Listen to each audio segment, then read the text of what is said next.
छोटे शेयर ऊंची छलांग और दर्शकों के काफ़ी सारे सवाल हमें मिल चुके हैं। अंकित हमारे रेगुलर व्यूअर, पहले तो गुड मॉर्निंग अंकित जी। और बीएफ इन्वेस्टमेंट पर पूछ रहे हैं सर, 562 रुपये के इन्होंने लिए हुए हैं, क्या व्यू है सर आपका?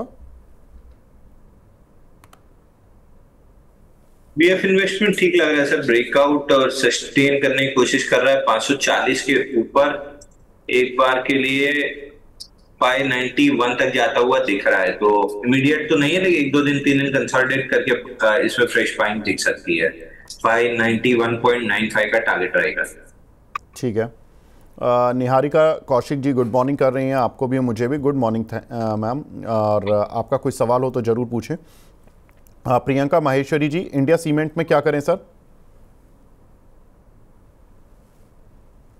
सीमेंट में, इंडिया सीमेंट में कोई खास ट्रेड सेटअप है नहीं। सीमेंट में लार्ज कैप में ट्रेड सेटअप बन रहा है। इंडिया सीमेंट एकदम साइडवेज है। अगर 325 328 निकालता है तो मोमेंटम बनेगा, बाकी मेरे को लग नहीं रहा कि इसमें मोमेंटम बनेगा।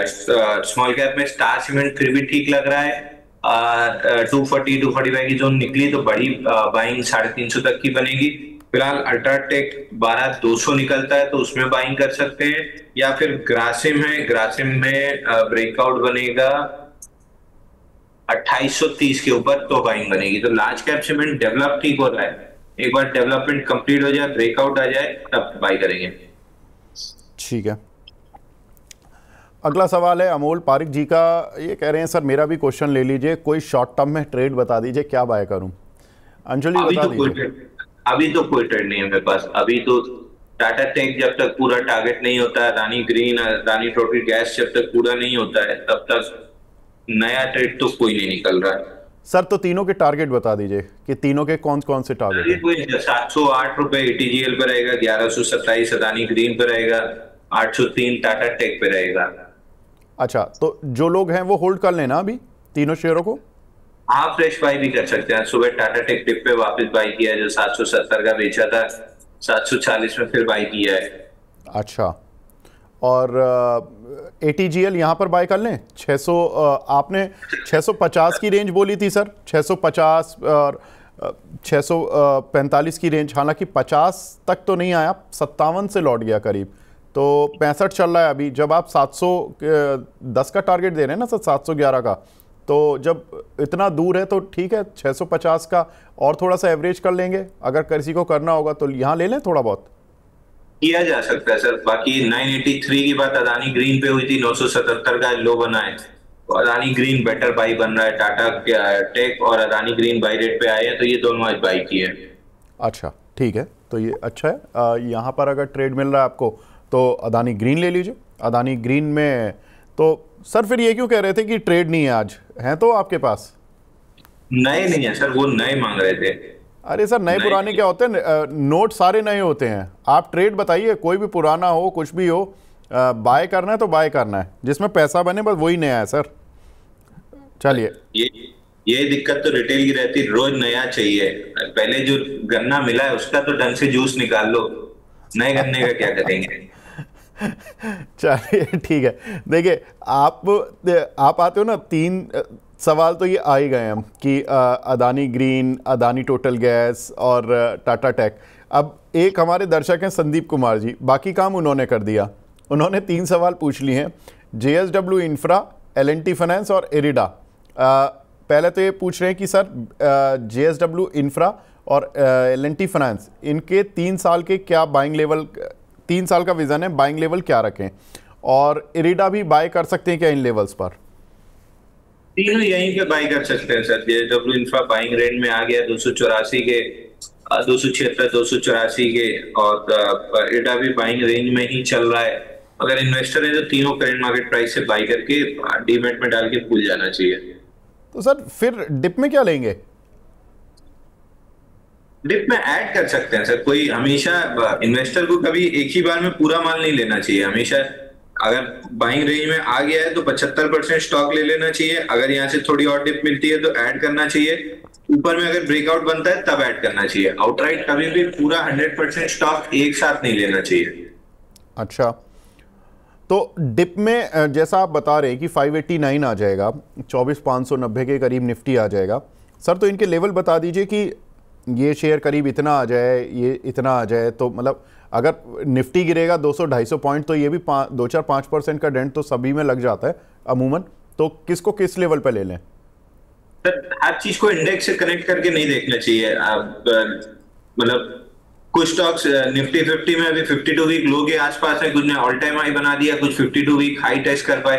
हर एक का अपना मेरिट है, उसको अपने मेरिट पे अगर रखेंगे तो ज्यादा, मतलब लास्ट टाइम भी हमने डिस्कस किया था कि ये शॉर्ट स्ट्रेटेजी होती है लॉस करने की, कि आप मार्केट को टाइम करने की कोशिश करें और पूरा पोर्टफोलियो एक साथ खरीद लें या बेच लें। तो इस तरीके से नहीं करना चाहिए। इंडिविजुअल स्टॉक को अपने मेरिट पे लीजिए, तीनों अगर बाइंग रेंज में आ गए 75% बाइंग कीजिए, अगर डिप मिल गई तो ऐड कर लेंगे, अगर नहीं मिली यहाँ से 5-7-8% अगर डिप मिल गई आपके स्टॉक पे ऐड कर लीजिए, नहीं तो ब्रेकआउट लेवल्स का वेट कीजिए, जब ब्रेकआउट लेवल मिले तब 25% ऐड कीजिए ताकि मोमेंटम प्ले करने का मौका मिल जाए। ठीक है, काफ़ी सारी सुपर चैट्स भी मिल रही हैं, सुपर चैट भी लेते हुए चलते हैं। अगला सवाल है सुरिंदर कौर जी का। कैरेसिल पर सर 175 शेयर हैं, 840 के भाव के, शॉर्ट टर्म में व्यू जानना चाहती हैं। पैटर्न अच्छा बना है, इस स्टॉक में बेहतरीन पैटर्न बना है। डेली चार्ट पे बीसीपी पैटर्न की फॉर्मेशन है, 65 दिन हो चुके हैं पैटर्न को बनते हुए। मोस्ट लाइकली ब्रेकआउट बनेगा 720 रुपए के ऊपर, 717 का लेवल है, 720 पकड़ लीजिए। 720 के ऊपर जैसे ब्रेकआउट बनेगा स्टॉक में लॉन्ग पोजीशन इनिशिएट कर सकते हैं। ऊपर में समय अराउंड 824 प्रिसाइसली 828 रुपए 95 पैसे का टारगेट रहेगा। बाइंग करना है तो 720 के बाद ही बाइंग करना है। ठीक है, कुछ एक सवाल यूट्यूब पर भी मिल रहे हैं सर। एक हमारे दर्शक हैं यहाँ पर जिनका सवाल है सर, RVNL बिस्मोहन मिश्रा जी हैं, इसका टारगेट पूछ रहे हैं कि क्या रखना चाहिए सर। 478 ये 50%, 475 के आसपास 50% रिट्रेसमेंट है पूरे फॉल का, वहां तक ये स्टॉक आ सकता है। उसके ऊपर एक्स्ट्रापोलेट करने की मतलब जरूरत नहीं होनी चाहिए। 470-480 इस रेंज में नीचे से अगर किसी ने लिया तो प्रॉफिट बुक करने की सोचना चाहिए। ठीक है, साईं प्रवीण जी पूछ रहे हैं sir, Tata power long term के लिए पोर्टफोलियो में ऐड कर सकते हैं क्या? करंट मार्केट प्राइस से ले सकते हैं, डिप पे कहीं भी मिल जाए थोड़ा सा और नीचे तो भी ऐड कर सकते हैं। 400 के ऊपर जब तक टिका हुआ है 447-457 की जोन आराम से टेस्ट होती हुई दिख रही है, यहाँ पे भी फ्रेश बाइंग कर सकते हैं। अगला सवाल है अक्षय सिंह का सुपर चैट पर। इनका कहना है कि सर आपके अकॉर्डिंग अदानी पावर और जियो फाइनेंस में प्रॉफिट बुक कर लिया सर, 1 लाख इन्वेस्ट करना है, वेट करें या इन्वेस्ट कर लें और किसी शेयर में कर लें क्या? तुरंत कर लेना चाहिए सर। जितने 4-6 मोमेंटम नाम डिस्कस किए हैं उनमें, या फिर जो 3 नाम अभी हमने लॉन्ग टर्म के लिए डिस्कस किए हैं उनमें, अगर ट्रेडर हैं तो मोमेंटम, इन्वेस्टर हैं तो फिर इन्वेस्टिंग वाले शेयर में। ठीक है, विवेक रेड्डी जी का भी सवाल कुछ मिलता जुलता है। इनके पास 3 लाख रुपए हैं जो कि ये 6 महीने के लिए इन्वेस्ट करना चाहते हैं। ये बोल रहे हैं कि suggest a good share and where to enter. केवल इनको 1 या 2 शेयर चाहिए सर, और इनके पास ऑलरेडी बजाज हाउसिंग और JSW इंफ्रा के शेयर पोर्टफोलियो में हैं।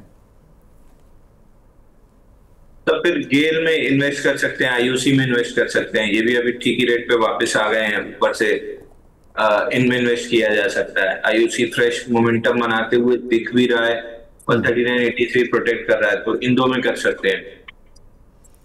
ठीक है, एक हमारे दर्शक हैं महबूब खान सिटी के नाम से उनकी आईडी बनी हुई है, पूछ रहे हैं सर JSW इंफ्रा को सेल करके NHPC ले सकते हैं क्या? ये सही है स्ट्रेटेजी? सोने को बेच के कचरा लेना चाह रहे हैं, कहीं से भी सजेस्टेड नहीं है। NHPC 3rd ग्रेड का कचरा है, JSW इंफ्रा 24 कैरेट सोना है, कोई लॉजिक ही नहीं बन रहा, एप्पल टू एप्पल कंपैरिजन ही नहीं है। सर खान साहब आपको आंसर तो मिल ही गया होगा जैन साहब का, क्योंकि उन्होंने बता दिया कि आप किस शेयर के बारे में सोच रहे हैं। समझिए PSU स्टॉक के आधे एम्प्लॉय ना आधे समय लंच आवर में होते हैं, तो एक आध बार चल गए, ये आधे समय लंच आवर में मिलेंगे। प्राइवेट सेक्टर के एम्प्लॉय के साथ जुड़े रहिए, बंदा अपने लिए मेहनत करता है, आपके लिए भी करके देगा। सही बात है। संत राज यादव जी का सवाल है। पटेल इंजीनियरिंग सर, इन्होंने 54 रुपये पर लिए हुए हैं, 6 महीने होल्ड कर सकते हैं, क्या टारगेट रखें? पटेल इंजीनियरिंग में कोई अभी ट्रेंड नहीं दिख रहा सर, ये बल्कि डाउन ट्रेंड में ज्यादा है। 30 रुपए 40 पैसे अगर टेस्ट होता है तो बहुत सरप्राइज नहीं होगा। स्ट्रक्चर चेंज करने के लिए भी अभी बहुत ऊपर है रेजिस्टेंस, अभी रेजिस्टेंस रिवाइज भी नहीं हुआ है। ऊपर 49 के ऊपर जब वीकली क्लोजिंग देगा तब जाके कुछ स्ट्रक्चर चेंज होगा, जिसकी उम्मीद लगभग अभी तो ना के बराबर है। हाई प्रोबेबिलिटी है कि स्विंग लो जो वीकली पे बना है 35.68 इसको टेस्ट कर लेगा, और अगर ये टूटता है तो 30.4 का लेवल है, इसको टेस्ट कर सकता है। हाई प्रोबेबिलिटी है 30.4 की आने की। ठीक है। बुराक मीडिया के नाम से आईडी बना हुआ है सर, जेपी पावर के बारे में कुछ बता दीजिए। ये सब तो बिल्कुल छूना भी नहीं चाहिए। जेपी पावर नीचे से ठीक ठाक रैली किया, वापस लॉन्ग्स को ट्रैप करके 12.25 आया। नेक्स्ट राउंड में अगर 12.25 टूटता है तो 8.35 आ सकता है। ऊपर अगर निकलना भी है 16.50 के ऊपर जब क्लोज करेगा तब तेजी आएगी, तब भी मेरा कोई इंटरेस्ट नहीं होगा बाइंग में। लेफ्ट साइड में एक्सट्रीम ओवरहेड सप्लाई है, मेरा कतई कोई इंटरेस्ट नहीं है स्टॉक में। ठीक है। शैले होटल पर टारगेट पूछ रही हैं शुभ Lakshmi ji. Short term play कर रहे हैं तो इसमें फिलहाल के लिए आपको 988 तक का टारगेट मिल सकता है। लॉन्ग टर्म के लिए अगर प्ले कर रहे हैं तो कहीं भी 1200-1250 तक के टारगेट मिल सकते हैं। बाकी इसको शॉर्ट टर्म ही प्ले करना चाहिए 988 तक के लिए। मोहित गुप्ता जी, आपने सुपर चैट भेज दी लेकिन सवाल नहीं भेजा सर। आई वुड रिक्वेस्ट आप अपना सवाल भी लिखकर भेजें। हर्षद चौधरी जी ने भी यही किया, उन्होंने भी सुपर चैट भेजी लेकिन उन्होंने सवाल तो भेजा ही नहीं। सर सवाल भी भेजने का कष्ट करें, मैं रेडी हूँ आपका सवाल लेने के लिए। एक सेकेंड, हर्षद चौधरी जी, हाँ इनका सवाल मिल गया। HDFC बैंक, इन्होंने 1920 आई थिंक इन्होंने कॉल ले रखी है या नहीं, इन्होंने शेयर ही लिए हुए सर। 1920 रुपए के शेयर लिए हुए हैं 85। अभी क्या करना है इनको? सर एक बार स्टॉक का नाम रिपीट कीजिए। अजंता फार्मा बोला? नहीं सर, HDFC बैंक 1920 रुपए पर 85 शेयर लिए हुए हैं इन्होंने। HDFC बैंक अभी कंसोलिडेशन में है सर, एक बार नीचे में 1880 टेस्ट कर सकता है, ऊपर रेंज है 1980। तो अब नेक्स्ट राउंड की तेजी या तो 1880 स्वीप करे तब आएगी, या फिर 1980 के ऊपर क्लोज करे तब आएगी। फिलहाल कंसोलिडेशन में है, उसकी वजह यह है कि वीकली मूविंग एवरेज बहुत दूर छूट गए थे, तो अब उनको कैचअप करने के लिए कंसोलिडेशन में अगले 4 से 8 हफ्ते तो इसमें बहुत कुछ होते हुए नहीं दिख रहा है। कम से कम 4 हफ्ते तो कुछ होते हुए नहीं दिख रहा है, इसी रेंज में चलेगा। ठीक है। अगला सवाल है टाटा स्टील पर मधुबाला त्रिपाठी जी का। सर 156 रुपये 70 पैसे पर बाय किया हुआ है, प्रॉफिट बुक करें या वेट करना है? बुक कर लेना चाहिए सर, यहाँ से बहुत ऊपर जाते हुए नहीं दिख रहा है। ये भी या तो कंसोलिडेशन में चला जाएगा, मूविंग एवरेज छूट गया 147 पे, या तो HDFC बैंक जैसे कंसोलिडेशन में जाएगा या फिर पुल बैक ले लेगा। ठीक है। एक हमारे दर्शक हैं, ये सवाल पूछें BLS इंटरनेशनल 398 रुपये के लिए हुए हैं, मुकेश कुमार जी ने, इसमें क्या करें सर? BLS 428 रुपए जाते हुए दिख रहा है सर, 428 पे रिव्यू करेंगे ये ब्रेकआउट लेगा या नहीं लेगा। फिलहाल 428 जा रहा है। ठीक है। एक हमारे दर्शक हैं अमेंद्र जी, अमेंद्र चौहान साहब, इनका सवाल है सर एमराल्ड फाइनेंस पर, इसके रिजल्ट एंट्री की जा सकती है क्या शॉर्ट टर्म के लिए? एमराल्ड EMERALD, ये 90 रुपए का शेयर है, ये लिक्विड भी है सर? नहीं लिक्विड नहीं है सर, आप मतलब ठीक ठाक है, 54,000 का एवरेज वॉल्यूम है। अच्छा, बट ये सर्किट वाला स्टॉक है, BSE ओनली लिस्टेड है, सर्किट में ऊपर जाता है, सर्किट में नीचे जाता है। मेरी बिल्कुल सलाह नहीं होगी सर, BSE लिस्टेड स्टॉक में छूता भी नहीं हूँ, कहीं ना कहीं सेबी कंप्लायंस और इस सब चीज में फंस ही जाते हैं, इस पे तो बिल्कुल कोई सलाह नहीं रहेगी। ठीक है। विजय चौधरी जी पूछ रहे हैं सर BSE का क्या टारगेट रखें? तो BSE में या तो स्टॉप लॉस रख लीजिए, ऑल टाइम हाई है, टारगेट का तो कोई मतलब नहीं है। 73.50 का आपका स्टॉप लॉस होना चाहिए, इसके नीचे प्रॉफिट बुक करके एग्जिट कर लीजिएगा। ठीक है। अगला सवाल है आबिद भाई जी का, पारादीप फॉस्फेट, इन्होंने 89 रुपए के 900 शेयर लिए हुए हैं, लॉन्ग टर्म विजन है 2 साल का, लगातार अच्छा शेयर चला है अंशुल जी, ये 70-80 रुपए से तो मुझे ध्यान है कि ये काउंटर अच्छा चला है। पूछ रहे हैं कि प्रॉफिट बुक करें, अभी होल्ड करने का मादा रखना चाहिए इनको? तब प्रॉफिट बुक तो नहीं करना चाहिए, 149 का क्लोजिंग बेसिस स्टॉप लॉस ले लेना चाहिए। 149 अगर टूटता है तो फिर एक बार एग्जिट कर लीजिएगा। फिलहाल मेरे को लग नहीं रहा कि 149 टूटेगा। ठीक है, तो सर ने बता दिया है कि यहाँ किस लेवल पर आपको देखना है। बीडीएल अचल प्रताप सिंह जी का सवाल है, भारत डायनामिक्स सर 90 शेयर हैं 871 के रेट के, लॉन्ग टर्म का व्यू है, क्या करें?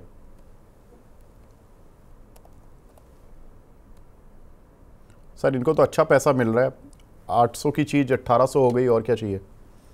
तो स्टॉप लॉस 1720 क्लोजिंग बेसिस, 1720 जब तक होल्ड कर रहा है एक बार के लिए होल्ड किया जा सकता है। अंकित भाई सबसे पहले सवाल आपका लिया है, आप बोल रहे हो कि विवेक सर मेरा सवाल ले लीजिए। आप मुझे लगता है सवाल छोड़ के और वीडियो भी नहीं देख रहे हो, तभी आपका सवाल आपको खुद ही आंसर नहीं मिल रहा है। लेकिन मैंने आपका सवाल ले लिया, सबसे पहला सवाल आपका ये अंशुल जी से, तो एक बार वीडियो को पीछे जाकर देख लीजिए। एक बार अगला सवाल जो है वो है सुनील कुमार जी का। ये बोल रहे हैं सर वेस्टर्न कोरियर सर्विस के 1000 शेयर हैं 108 रुपये के, इसमें क्या कर सकते हैं? 1 से 2 महीने का व्यू जानना चाहते हैं ये। वेस्टर्न कैरियर सर आज गैप अप खुला है, गैप अप अगर सस्टेन हो गया तो फिर 120 रुपए तक जा सकता है, हाई लाइकली है कि जा सकता है। ठीक है, एक शेयर है ये स्टालियन इंडिया फ्लोरोकेम, जेठाराम पटेल जी का सवाल है सर 99 रुपये पर बाय किए हुए इन्होंने, क्या करें? इसमें 77 रुपये का लेवल आ रहा है। सर एक बार स्टॉक का नाम रिपीट कीजिए।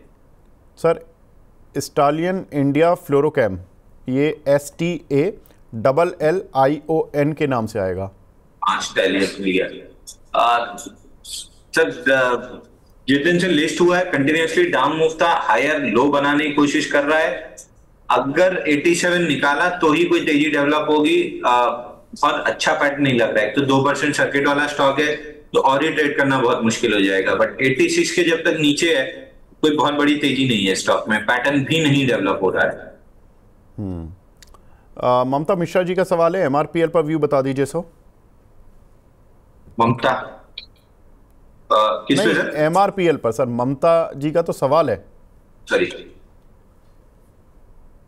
आज दिमाग लग नहीं रहा सर, अभी काम में। क्या हो गया? क्या ज्यादा उल्ट घर से भाभी जी ने कुछ कह दिया क्या? नहीं, छोटी वाली बेटी को वॉमिट हो रहा है बहुत ज्यादा। ओहो, वहां निकलना है मेरे को। सर 38 दिन का बेस बना है, यहाँ से अगर MRPL में ब्रेकआउट बनता है 148 149 के ऊपर 193 तक जा सकता है स्टॉक। अगला सवाल है भारत फोर्ज पर, झकास खाना जी के नाम से एक आईडी बना हुआ है। भारत फोर्ज 1263 के बाय किए हुए हैं सर, टारगेट बता दीजिए, होल्ड या सेल? 1351 तक जा सकता है। 1351 पे दोबारा या तो सवाल पूछ लें या प्रॉफिट बुक कर लें।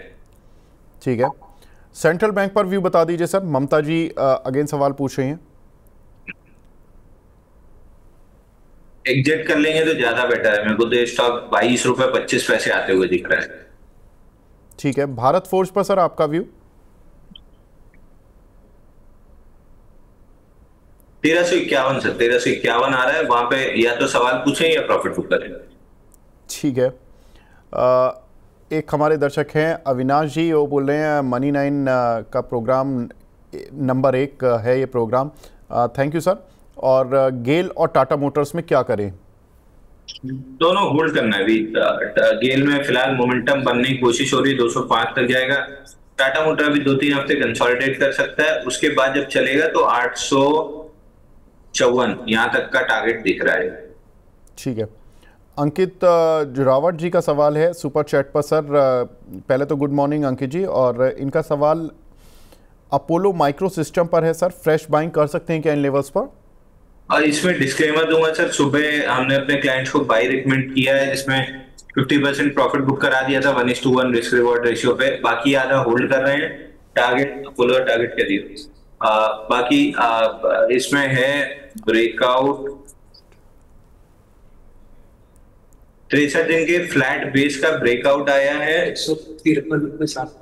155 रुपए तक का टारगेट दिया है। तो अभी आधा स्टॉक होल्ड है, आधा 1:1 रिस्क रिवॉर्ड पे बिकवा दिया है। 153 155 की जोन आ सकती है। ठीक है, तो आधा प्रॉफिट बुक करा दिया और आधा भी लेवल बता दिया कि कहाँ तक आ सकता है। सस्ता कुरैशी जी ने फिर एक सुपर चैट भेजी है, लेकिन उसमें सवाल पूछा नहीं। आई वुड रिक्वेस्ट कि वो अपना सवाल भी पूछ लें। उमर नसीफ जी का सवाल है, डीएलएफ 100 शेयर हैं 750 के रेट के, क्या करना है? डीएलएफ 793.50 कल के सेशन में हमने डिस्कस किया था कि 793.50 आ सकता है, वहां पे दोबारा सवाल पूछिएगा।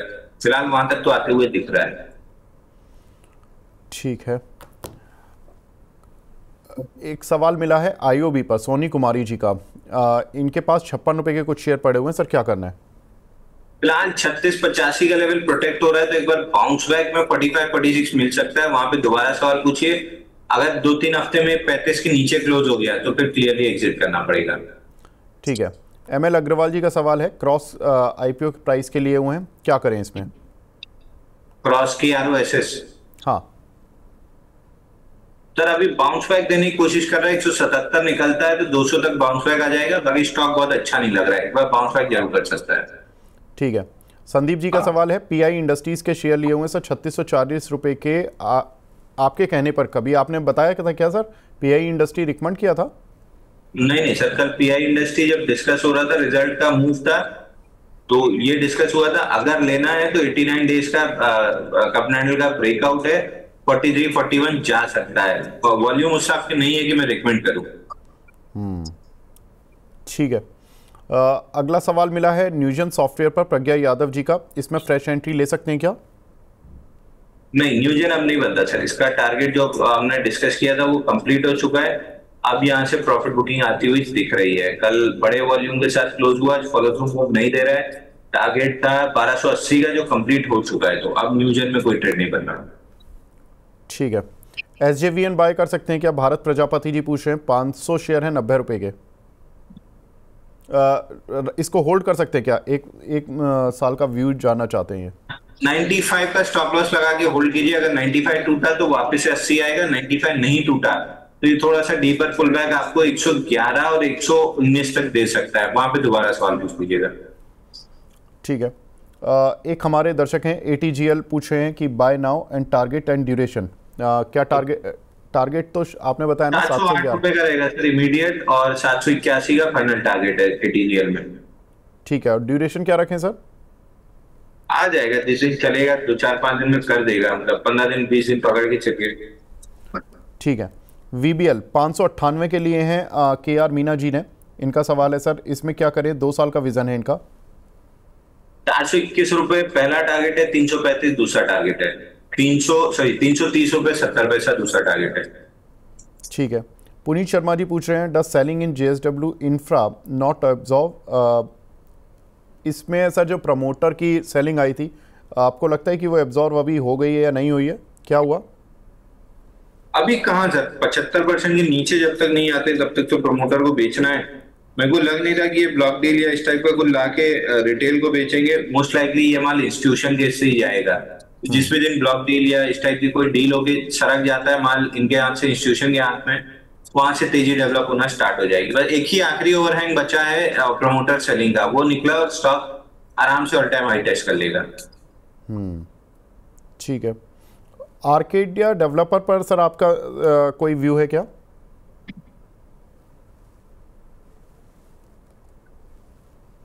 एक 131 का आईपीओ बेस्ड लो प्रोटेक्ट करके ऊपर आया है, तो 190 रुपए तक जा सकता है। फिलहाल के लिए 190 और 131 की रेंज बना लिया है स्टॉक। पीसीआर जरा मुझे बताएं कि हमारे नेक्स्ट गेस्ट अगर जुड़ गए हो तो, क्योंकि अंशुल जी ने जो रीज़न बताया तो वो थोड़ा सा सीरियस कैटेगरी में आता है। तो अच्छा चलिए अंशुल भाई, बस 2-3 मिनट और लूँगा। आई थिंक ब्रिजेश जी जुड़ने वाले होंगे, उसके बाद आप अपना देख लीजिए पर्सनल चीज़ें, क्योंकि वो बहुत ज़रूरी हैं। आशुतोष रंजन जी का सवाल है सर, जेके टायर 416 के लिए हुए, क्या करें?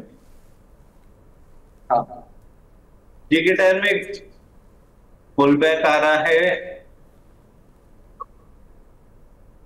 396.10 तक आ सकता है सर ये स्टॉक ऊपर। 396 रुपए 10 स्विंग आई है, वहां तक आराम से आ सकता है। 275 का लो प्रोटेक्ट किया है, तो 396.10 तक आ रहा है। वहां पे एक बार दोबारा सवाल पूछिए, अगर वॉल्यूम इसी हिसाब से रहे तो ब्रेकआउट दे देगा, नहीं रहे तो रिवर्स कर जाएगा। ठीक है। राहुल कुमार जी का सवाल है सर, सीसीएल प्रोडक्ट पर क्या टारगेट होगा? सीसीएल जी, सीसीएल बाय दिया ना आजकल, सीसीएल चेक करो। चलो इतनी देर में दूसरा सवाल पूछ लेता हूँ। चेतन राणे जी का सवाल है, एनईसीसी 24 रुपये पर इन्होंने बाय किया हुआ है, लॉन्ग टर्म के लिए होल्ड कर सकते हैं क्या? एनईसीसी लिमिटेड नहीं सर, ये स्टॉक भी आईपीओ के बाद से कंप्लीटली सॉरी, हाँ आईपीओ का पंप एंड डंप आने के बाद से एक रेंज में फंसा हुआ है। अपर एंड ऑफ द रेंज 35-36 बहुत खींच के 40 रुपए तक जाता है। लोअर एंड इसमें 18 और 15 की जोन है, तो लोअर एंड से चल रहा है तो एक बार 38 तक जा सकता है। बाइंग करने लायक जैसा कोई भी इसमें ट्रेड नहीं दिख रहा है। सीसीएल बाई नहीं दिया सर हमने। अगेन वीकली चार्ट पे बार बार 852 रुपए रिजेक्ट कर रहा है, तो अगर फ्रेश ट्रेड बना भी तो 852 के ऊपर क्लोजिंग जब करेगा तभी बनेगा। फिलहाल स्ट्रक्चर उस हिसाब का नहीं है, डेली वीकली पे एक्सटेंडेड है। 3 दिन पहले जरूर 4 दिन पहले बाई पैटर्न दिख रहा था, शायद मिस कर गए बाई देना जिस भी वजह से, बट 3-4 दिन पहले 740 पे जरूर बाई था। 850 का टारगेट वो कंप्लीट हो चुका है। अब यहाँ से राइट साइड डेवलप होना स्टार्ट होगा। अंशुल जी, आज मुझे पता है कि टाइम लिमिट है आपके साथ, तो आप अपना रेस्ट कीजिए और थोड़ा सा अपनी पर्सनल चीज़ों को टेक केयर कीजिए। And thank you very much हमसे जुड़े, आप आधा घंटे का समय दिया, थैंक यू सर। धन्यवाद सर। अगले हमारे जो गेस्ट हैं वो हैं Brajesh LG, technical and derivative head हैं आईडीबीआई कैपिटल से। Brajesh sir, good morning. Morning. Brajesh sir, अभी मैं दर्शकों की क्वेरी ले रहा था तो मैं उसी मोड में चल रहा हूँ, तो अभी मैं वही सवाल लेता चलता हूँ आपसे भी। सर, तिलक नगर इंडस्ट्रीज़, अनिर्बान जी का सवाल है, 234 रुपये के इन्होंने लिए हुए हैं, पूछ रहे हैं कि होल्ड करें या बुक कर लें, प्रॉफिट अभी 337 पर चल रहा है।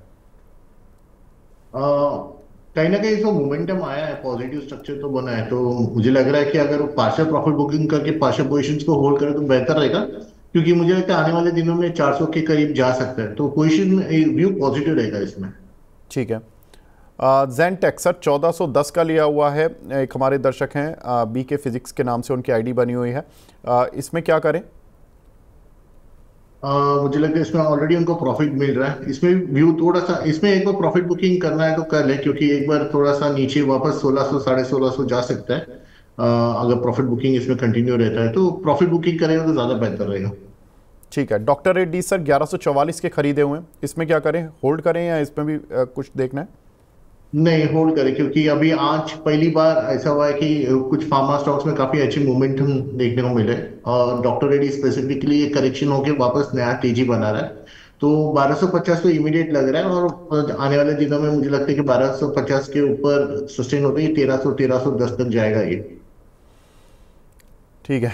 मनी बाजार स्टॉक के नाम से एक आईडी बना हुआ है, बड़ा इंटरेस्टिंग सवाल पूछा है। बोल रहे हैं कि मैं दीपक गुप्ता बक्सर बिहार से हूं, मेरी उम्र 24 वर्ष है, मैं लॉन्ग टर्म इन्वेस्टर हूं, जब बाजार गिरता है थोड़ी घबराहट होती है, तो पेशेंस कैसे बनाए रखें जबकि पोर्टफोलियो 30% प्रॉफिट में? सब बहुत ही वाजिब सवाल है। रीज़न कि एग्जिट सबसे मुश्किल लगता है, जितनी भी मेरे बड़े बड़े एक्सपर्ट से बात होती है वो कहते हैं एंट्री करना सबसे आसान होता है, पैसा है जेब में, आप किसी भी शेयर में डाल दो, लॉन्ग टर्म के लिहाज से सोचते हो तो आपको लगता है कि ऊपर चला ही जाएगा, लेकिन एग्जिट पता नहीं होता, क्योंकि प्रॉफिट में कई बार प्रॉफिट में भी काट रहे होते हैं तो ये लगता है कि कहीं और तो नहीं ऊपर चला जाएगा, और कई बार चले भी जाते हैं सर। या बहुत पछताते हैं लोग कि मैंने 100 रुपये की चीज़ 150 में काट दी और वो 500 हो गई। तो ये पेशेंस कहाँ से लाएं? और ये जब नीचे आता है तो जो घबराहट होती है, और आजकल जो घबराहट है सर वो वाजिब भी होती है, कभी कोविड आता है, कभी रशिया यूक्रेन का युद्ध आता है, कभी भारत पाकिस्तान की इस तरह की मिसाइलों वाली टेंशन आती है, तो ऐसा लगता है कि कोई भी चीज़ अगर एस्केलेट हो गई तो वो शायद काबू में ही नहीं आएगी लोगों के। तो ऐसी सिचुएशंस में कैसे पेशेंस बनाए?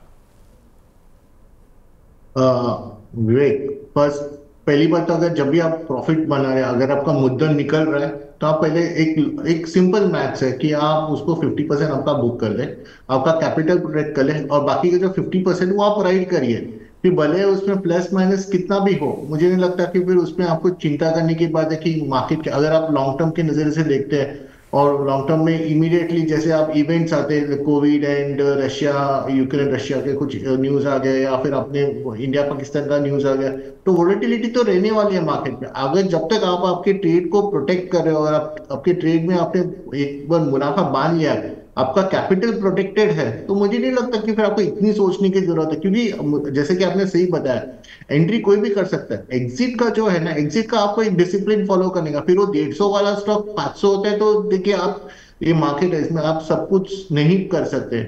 आप आपका जो कैपिटल है उसको प्रोटेक्ट कर लीजिए, आपको पैसे बन रहे हैं, आपका 50% बुक कर लीजिए, आपका कैपिटल प्रोटेक्टेड है। फिर बाकी का जो 50% में जो होना है वो होने दीजिए।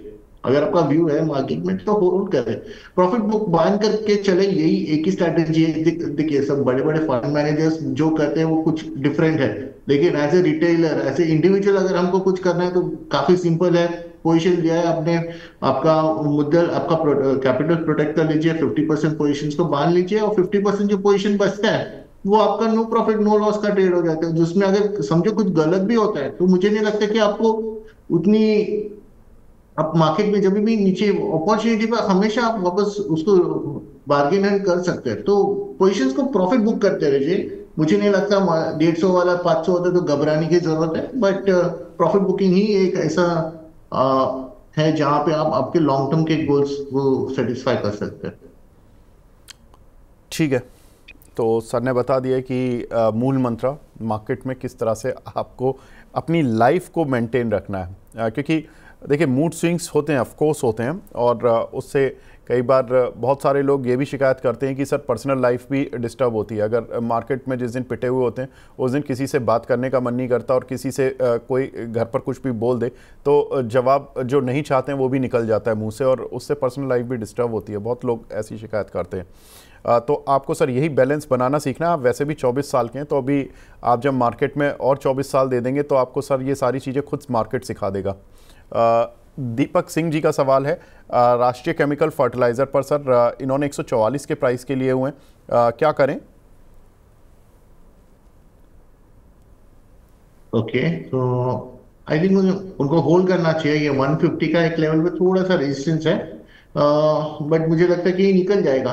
फर्टिलाइजर, आरसीएफ, चंबल जैसे stocks, FACT, fertiliser and act, इसमें काफी सारे मोमेंटम देखने को मिल रहे, तो व्यू मेरा पॉजिटिव है। 180 तक का तो उनको ट्रेड मिलना चाहिए, वहां पे वो फिगर आउट करें कि उनको निकलना है कि नहीं निकलना है। ठीक है, मोहम्मद आलम जी का सवाल है सर सीडीएसएल 1454 रुपए के लिए हुए हैं, क्या करें? पोजिशन को होल्ड करें। रिसेंटली फिर से सीडीएसएल और स्टॉक अपना बीएसई जैसे स्टॉक्स में वापस मोमेंटम देखने को मिला है, तो मुझे लग रहा है कि इसमें और मोमेंटम है, तो व्यू पॉजिटिव है मेरा, तो इसमें होल्ड करना चाहिए। ठीक है, विशाल जैन साहब पूछ रहे हैं सर रिलायंस इंडस्ट्रीज 6 मंथ्स का टारगेट क्या रखें? 6 मंथ टू 1 ईयर का क्या टारगेट रखें? बाइंग प्राइस इनकी 1460 रुपये है, थोड़ी हायर प्राइस पर नहीं है। रिसेंट जो हाइज हैं आई थिंक वहीं पर फंस गए हैं। राइट, सो रिलायंस में थोड़ा प्रॉफिट बुकिंग आने का उम्मीद है मेरे को। तो अभी वो लॉन्ग टर्म के नजरिए से मुझे लगता है उनको कहीं ना कहीं एवरेजिंग करना पड़ेगा ये स्टॉक में, क्योंकि ये अगर जैसे जब भी इंडेक्स करेक्ट होता है तो ये वापस 1350 का एक डिसेंट लेवल है, जहां पे मुझे लगता है इसको एक डिमांड या फिर स्ट्रॉन्ग सपोर्ट है। तो वो मुझे लगता है कि पोजीशंस को होल्ड करें, और आने वाले दिनों में अगर प्रॉफिट बुकिंग हो तो ये 1350 के लेवल देख सकते हैं, तो वहां पे आप एवरेज मान लीजिए इसको। ठीक है, एक हमारी दर्शक हैं प्रीति अग्रवाल जी, वो सन फार्मा पर पूछना चाह रही हैं। गुड मॉर्निंग पहले तो प्रीति जी, ये रिव्यू लेना चाहती हैं सर सन फार्मा पर। तो सन फार्मा अभी फिलहाल तो साइडवेज है, कंसोलिडेशन हो रहा है। नीचे की तरफ जो 1700 का लेवल है वो डिमांड्स हो रहे हैं, और ऊपर 1850 का जो लेवल है वो सप्लाई है। ये रेंज में है, वीकनेस नहीं दिखाई दे रहा है, तो ऐसा कहीं पे भी ऐसा नहीं लग रहा कि ये 1700 ब्रेक करके नया मंदी कर सकते हैं। तो फिलहाल तो होल्ड करें, साइडवेज है, अभी तक मोमेंटम में नहीं आया है, तो बट हो सकता है कि वापस 1820 के पास जाए, तो एक बार रिव्यू कर ले। अगर उनको निकलना है वहां से शिफ्ट करना तो वो सोच सकते हैं, लेकिन व्यू पॉजिटिव रहेगा। रमनदीप सिंह जी का सवाल है हुंडई के बारे में। सर इसमें आईपीओ अलॉटमेंट के पड़े हैं, क्या करें?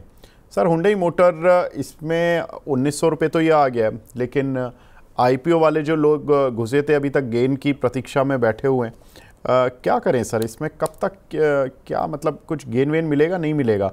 वैसे मैं इसके फंडामेंटल के बारे में बता दूं सर, कंपनी अपनी जो कैपेसिटी है करीब डबल करने जा रही है अगले 2-3 साल में, तो काम उस पर चल रहा है कंपनी का। और कंपनी का अभी तक प्रॉब्लम यही रहा है कि करीब आई थिंक 8.5 लाख कार ये बनाते हैं साल की, और उसकी कैपेसिटी को डबल कर रहे हैं। और उस यही वजह है कि इनकी ग्रोथ नहीं आ पा रही है, क्योंकि इनकी कैपेसिटी यूटिलाइजेशन बहुत ज़्यादा है। मारुति जहाँ पर अपनी कैपेसिटी इतनी बढ़ाकर बैठा हुआ है कि उनका अगर 80% भी कैपेसिटी पर प्लांट चलता है और 90 भी कर लेते हैं तो उनकी सेल अचानक से बढ़ जाती है, लेकिन इनकी सेल नहीं बढ़ पा रही है उसी वजह से कि सप्लाई नहीं कर पा रही है। तो सर अब क्या करें हुंडई में?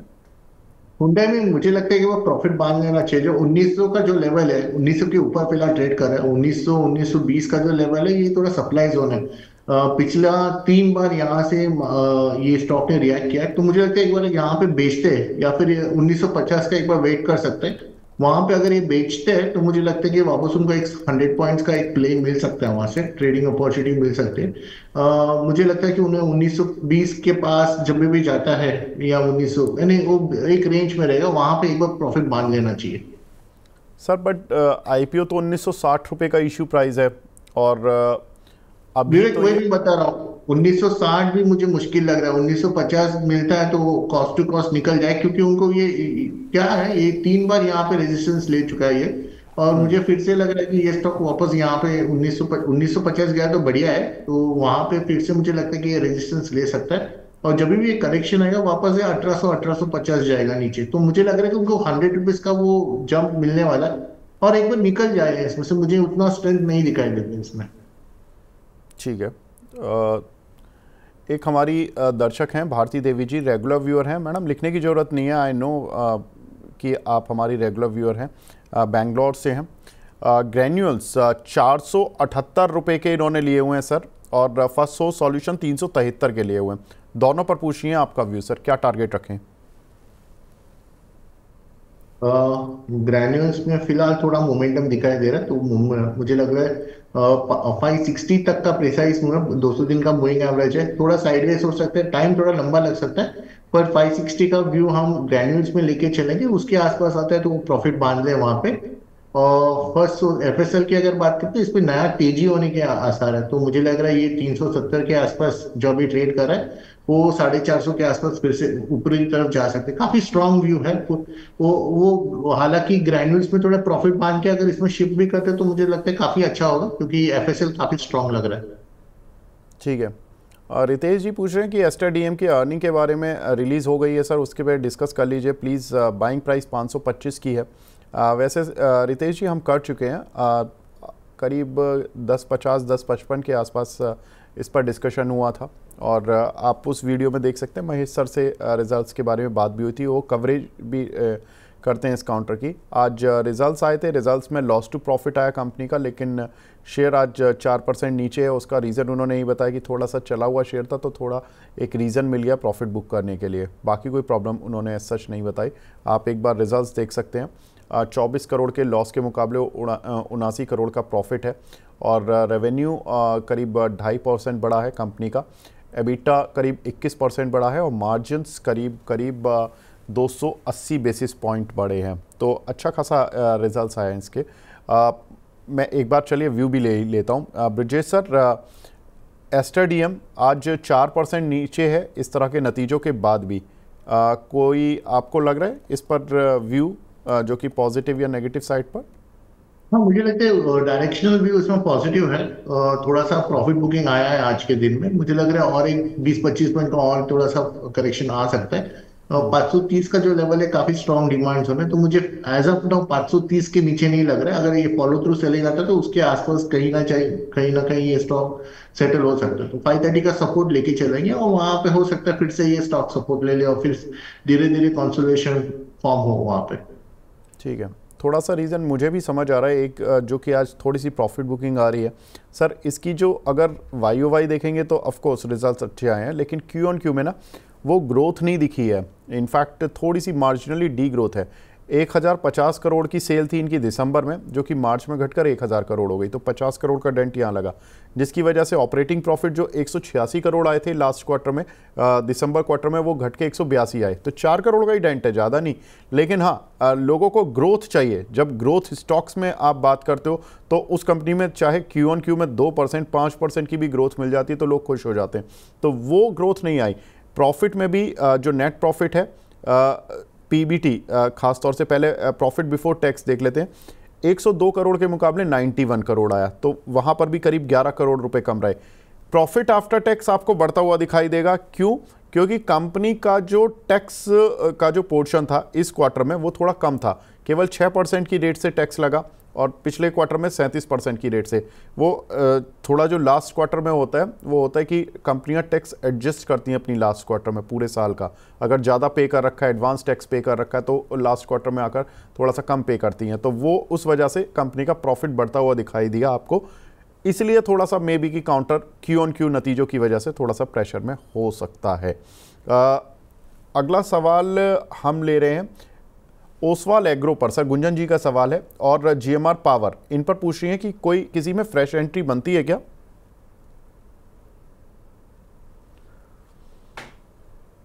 ओसवाल एग्रो पे अगर हम देखें 95 रुपीज पे ट्रेड हो रहा है। फ्रेश एंट्री ओके, रिसेंटली एक अच्छा इसमें एक स्ट्रेंथ देखने को मिला है, तो फ्रेश एंट्री मुझे लग रहा है ओके, वो कर सकता है, लेकिन पोजीशंस को डिवाइड करके करें, क्योंकि इसका अगर प्रॉफिट बुकिंग आता है तो 85 का सपोर्ट है, तो ये 95 से 85 का जो रेंज है, बाई एनी चांस अगर कुछ करेक्शन आता है तो वहां पे वो आ सकता है, तो रेंज में आप इसको बाई करें ओसवाल एग्रो को। जीएमआर पावर तो फिलहाल मैं अवॉइड करूंगा, हालांकि मुझे लगता है कि 130 का जो लेवल है यहाँ पे फिर से रेजिस्टेंस आ सकता है। फ्रेश ब्रेकआउट्स नहीं है, वॉल्यूम्स मिसिंग है, तो इसको अवॉइड करूंगा मैं।